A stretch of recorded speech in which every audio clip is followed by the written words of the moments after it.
Ce qu'il faut avoir en tête, c'est que dans l'histoire de nos parcours, et notamment dans nos parcours de vie et vieillissement, on est avec un certain capital cognitif, et puis on va en acquérir une certaine partie qu'on va devoir entretenir.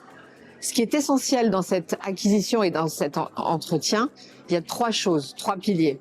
Le premier, c'est l'activité.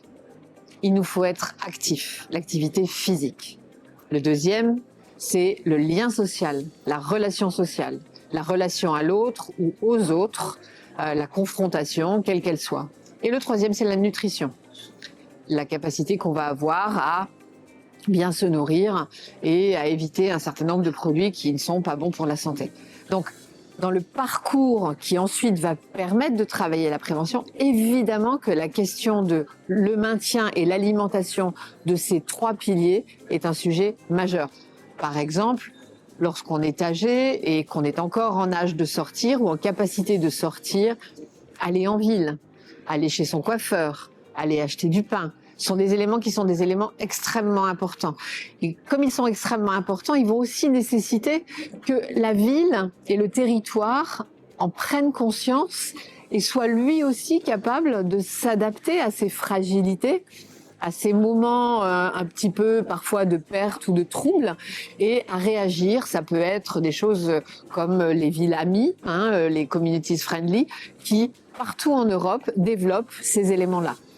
Un autre grand sujet va être la capacité qu'on a à ouvrir le maillage territorial que constituent nos établissements chez les MEIS pour accueillir, diagnostiquer, orienter, tester, permettre avec des éléments assez simples. L'OMS a déployé un programme qui s'appelle ICOP, mais il y a aussi d'autres petits tests très simples, permettre de donner un conseil, un avis à des personnes, à des familles s'inquiétant autour de troubles neurocognitifs ou autour de fragilité et permettant à chacun ensuite de rentrer dans un parcours.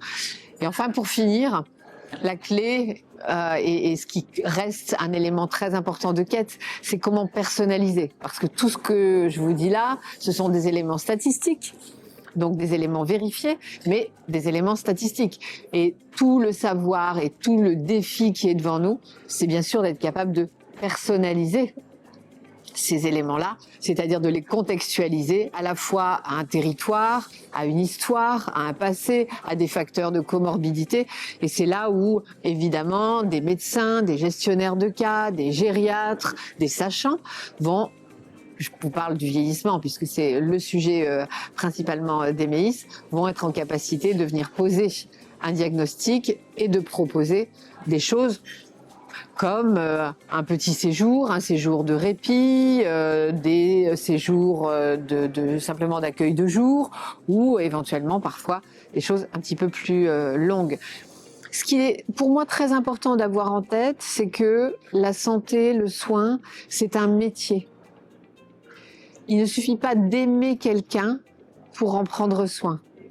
Il faut aussi maîtriser un certain nombre de sujets. Et ça, c'est très important que nous tous en soyons convaincus.